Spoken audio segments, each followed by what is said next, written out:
El punto grave quizá o que ha generado controversia en cuanto a su uso es el riesgo de progresión a leucemia mieloide aguda, que es de un 5%.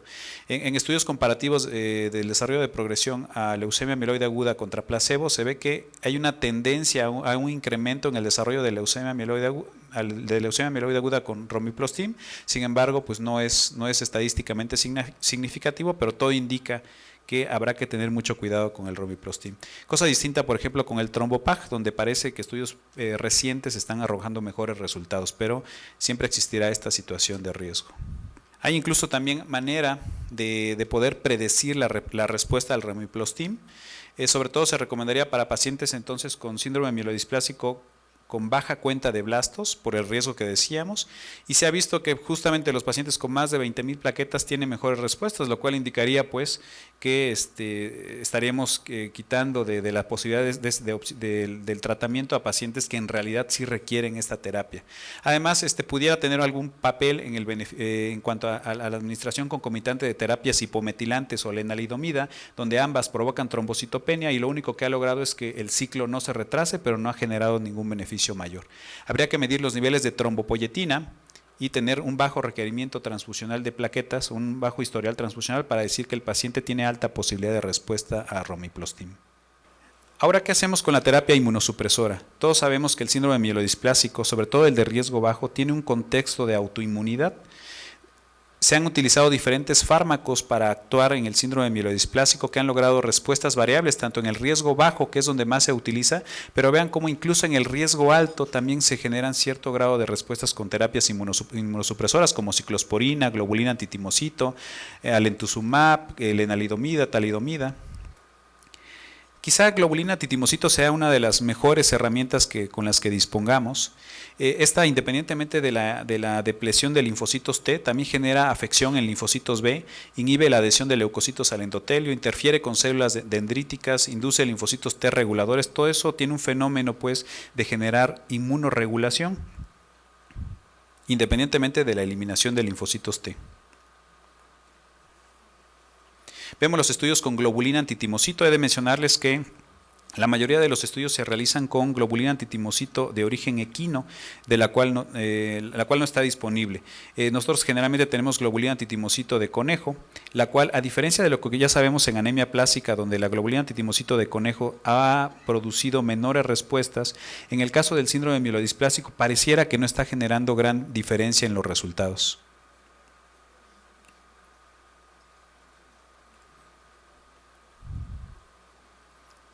Este es uno de los estudios que tiene mayor impacto en cuanto al efecto de la ciclosporina, donde el resultado que se buscaba era medir las respuestas globales a 6 meses con globulina titimocito, ciclosporina versus terapia de soporte.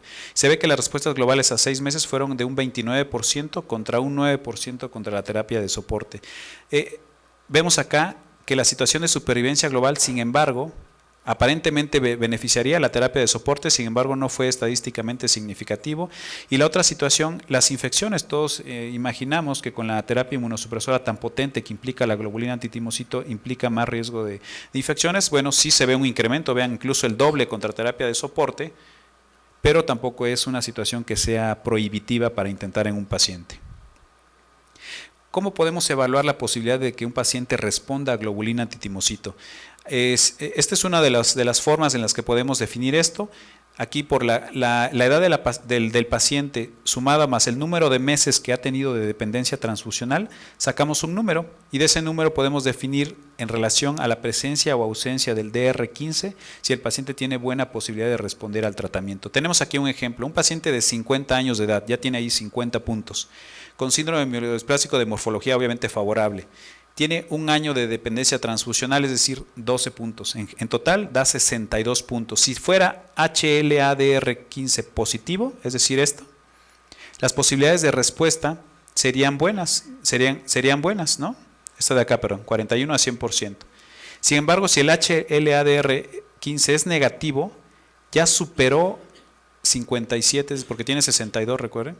Entonces las posibilidades de respuesta son muy bajas. Esto quiere decir pues que el paciente entre más joven y más rápido iniciemos esa terapia inmunosupresora en caso de que sea conveniente, las posibilidades de respuesta van a ser mayores, porque hay que saber que la frecuencia de HLA-DR15 en realidad es baja, solo una tercera parte de los pacientes lo van a tener.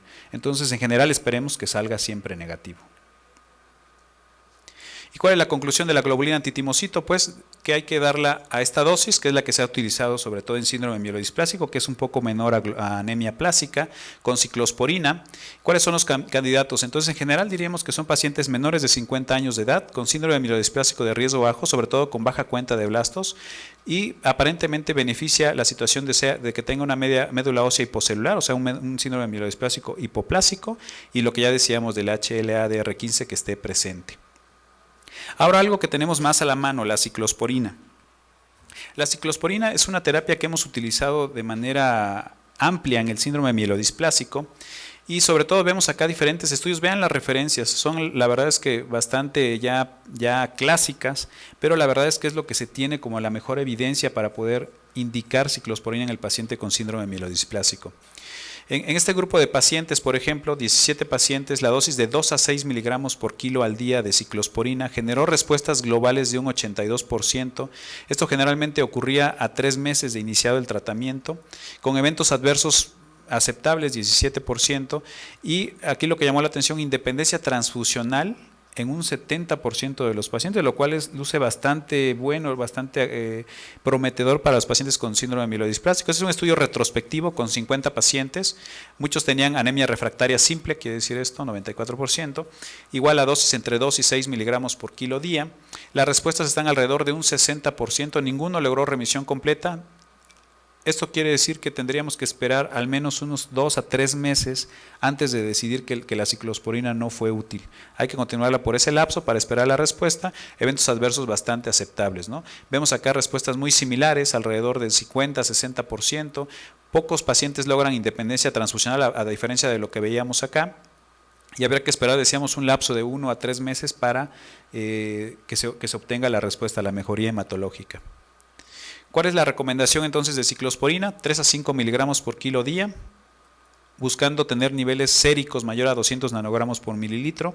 Se recomienda que en general ustedes inicien a la dosis mínima efectiva, 3 miligramos por kilo día, y que básicamente si no tienen niveles de ciclosporina tengan una aproximación de cuál es la dosis del medicamento basados en la toxicidad que tiene el paciente.